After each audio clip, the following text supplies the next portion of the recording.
If you ever go missing, make sure you actually come back.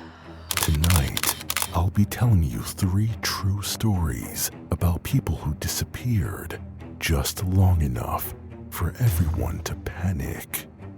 But when they returned, they swore they never left. One of them has police footage to prove it. One has eyewitnesses. And one came back different. Let's begin. This is Mr. H. You're listening to Masked Horror. The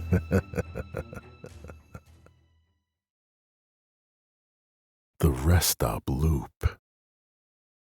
I've been a long-haul trucker for the better part of 20 years. You name a route, I've probably run it. But there's one stretch of highway in Nevada, just south of Battle Mountain, that I will never drive again.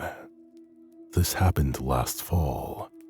I had a simple overnight haul, pick up in Reno, drop off in Salt Lake, nothing complicated, and I was ahead of schedule. Around 1 a.m., I pulled into a rest stop, you know the kind, one dingy bathroom, one vending machine, and a bunch of faded signs about rattlesnakes. I parked my rig, took a leak, grabbed a bottle of water, and stretched my legs. Maybe 10, 15 minutes tops. Then I got back in the cab and hit the road again. Or at least, I thought I did. About 10 miles out, my CB started going nuts. My dispatcher, Mike, is yelling in my ear, asking where the hell I've been. I tell him I'm en route and on time, but he cuts me off. You've been missing, Jerry. Your truck's been idling at that rest stop for over 7 hours. We had highway patrol looking for you. I laughed at first. I thought he was joking. He wasn't. I checked my dash clock, 8:22 a.m. It was light out. My last memory was 1 a.m. My phone had 17 missed calls. The GPS logs showed no movement. My truck had been sitting at that rest stop the entire night. Engine on, door closed. No sign of entry or exit. But I swear on my life I left. I remember the asphalt, the hum of the tires, a blue Mustang passing me on the left. You sure you didn't fall asleep, Mike asked, a little softer now. I wasn't. That was the terrifying part. I drove the rest of the route in silence. No music, no podcasts, just trying to make sense of what happened. When I finally pulled into the Salt Lake Depot, one of the night guys handed me my dash cam drive. He looked shaken. You should watch this, he said. There's something off. The footage showed me parking at 1:03 a.m. I get out, go to the bathroom, come back. I sit in the driver's seat. Then nothing. For hours, the video shows me just sitting there, completely still, not blinking, eyes wide open, not a muscle twitches. It's like I'm posed, like someone froze me in place. At 8:17 a.m., I finally move, turn the ignition, shift gears, and drive off. Like I just came back online. There's something else too. At 4:11 a.m., the camera picks up movement outside the truck. A figure, not close enough to identify, just standing in the dark by the vending machine. Not moving, not even when a car passes, just standing there. The footage gets grainy, staticky. Then for a split second, the camera glitches, and it shows me, walking back to the truck, twice. One version opens the door and sits down. The other just keeps walking past the rig and disappears into the desert. I don't know what to do with that. Still don't. I've shown the footage to a few friends in the biz. Most just shake their heads and change the subject. One guy, old-timer from Texas, told me something I can't forget. Some stretches of road aren't meant to be driven at night. They say time don't work right out there. You stop long enough, something might stop with you. I've never believed in aliens or supernatural stuff, but now I'm not so sure. I haven't driven that route since. I stick to daylight runs now, and every time I see a rest stop sign on the highway, I keep going because I can't shake the feeling I never really left that place, and that someday the version of me that walked off into the desert might decide to come back. I was home the whole time. I used to think nothing bad could happen in small towns like ours.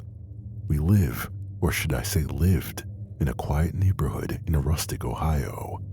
One of those places where people still leave their doors unlocked and know the mailman's first name. That all changed last November. My daughter Emma is 12, smart, sweet, just starting to get into all the awkward middle school stuff. She's never been the type to sneak out or lie. Honestly, I wish she had been. That would have made this easier to explain. It was a Saturday night. Emma went to bed around 10.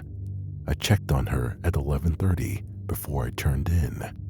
She was sound asleep, wrapped up in her dinosaur blanket like always. At 6:45 a.m., I got up to start coffee. My wife was still asleep. I passed Emma's room and noticed the door cracked open.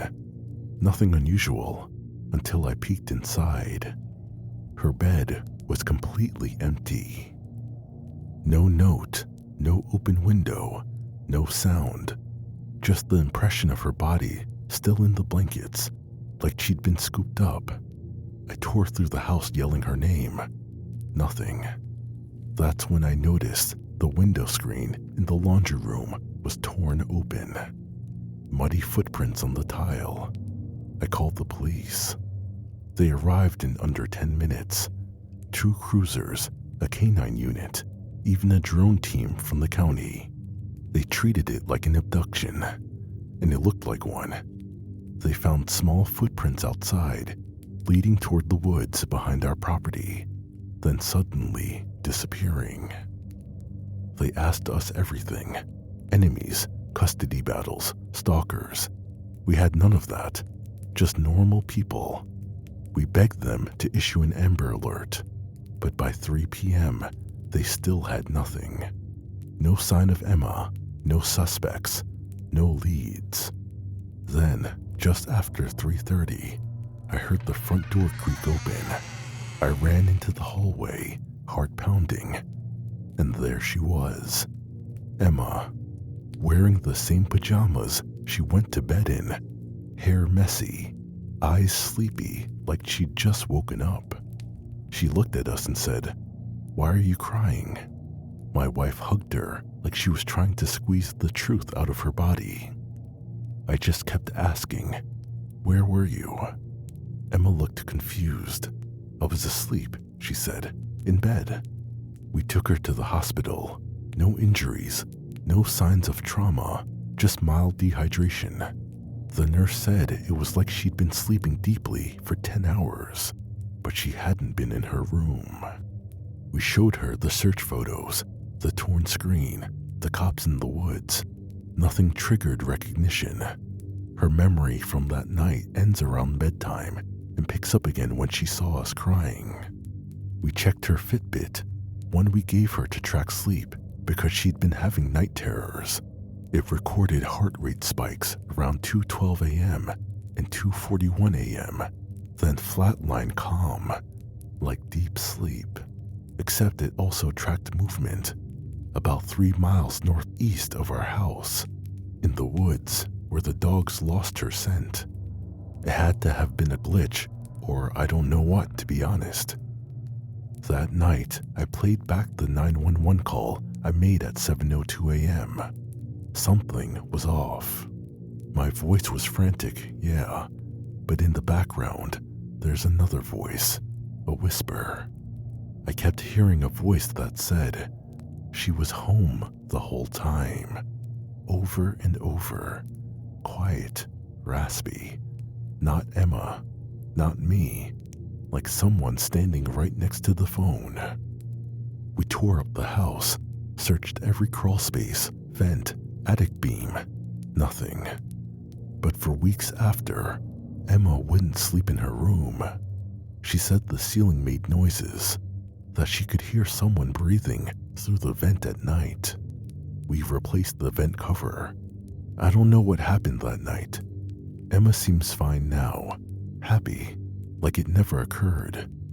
But sometimes, when I walk past her room at night, I get this feeling that someone or something is still watching her from inside the house, and whoever or whatever is still there. Her shift never ended. I work security at a hospital in Seattle. Night shifts mostly. It's usually quiet, some ER drama, the occasional psych patient who gets agitated, but nothing like what happened a couple of years ago in March. We have a nurse here named Alexis, mid-30s, good with patients, always early for her shifts. Everyone likes her. She was scheduled for a regular 7 p.m. to 7 a.m. overnight. Around 6:50 that evening, I saw her badge in and head up to the 5th floor, med-surg. At 9:03 the next morning, her husband called the front desk. She never came home. The supervisor assumed she was still here, maybe staying late for paperwork, but when they checked the 5th floor, she wasn't there. Her badge hadn't logged any exits. Her car was still in the garage. No one had seen her since 3 a.m. That's when they called me to check the cameras. I pulled the footage from all the key checkpoints, elevators, hallways, parking lot stairwells. At 3:04 a.m., the hallway camera showed her stepping into the break room. That was it. No footage of her leaving. She didn't badge out, didn't go back to the floor, just vanished. Security did a full sweep of the building. We even checked the sub-basement and locked pharmacy storage. Nothing. Then around 6 p.m., 11 hours later, she walked through the front doors in fresh scrubs, holding a coffee, calm as ever. The moment she saw all the cops in commotion, her smile dropped. "What's going on?" she asked. Her voice was steady, totally normal. Everyone stared at her like she was a ghost.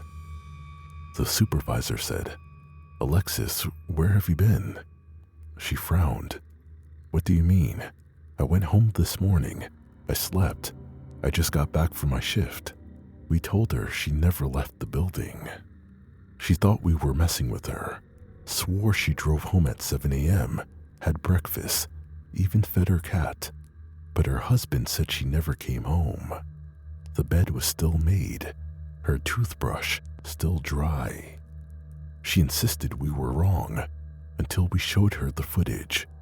The last shot of her entering the break room at 3:04 a.m., then nothing. She started shaking, said she remembered being in the break room, making tea, then a loud static noise, like a burst of white noise inside her skull. She thought it was just stress and the change in her schedule and didn't think much of it. But looking back, she couldn't remember much at all. And all that she really remembers is what she told us about going home, feeding the cat, and showing up for her next shift at 6 p.m. We took her to ER for evaluation, CT scan, tox screen, blood work, all normal. No drugs, no signs of trauma, but the psych eval noted something strange. When they asked her to recite her birth date, she paused, like she had to think hard. Then she said the wrong year, just 1 year off, but it rattled her. That night, 3 patients on the 5th floor filed complaints. Each claimed a nurse had come into their room during the early evening. but none of our staff reported seeing her. We pulled their security footage. There she was. In each video, she walks in, checks vitals, doesn't say much, just nods, but something is wrong with her face. The way she moves, slow, almost mechanical, and in every clip, she never blinks, not once. One of the patients, an elderly man with late-stage Alzheimer's, kept repeating a phrase under his breath after she left. There were two of her, one behind the mirror. We checked the break room again. Inside the locked cabinet, one only admin has keys to, we found her hospital badge, but not the one she was wearing. This one was cracked down the middle and registered as deactivated 12 hours earlier. Alexis took a leave of absence after that. She wouldn't return calls. I heard through someone in HR that she moved out of state, but every so often, around 3:04 a.m., the motion sensors on the 5th floor break room go off. And when we check the cameras, there's no one there, just the sound of static.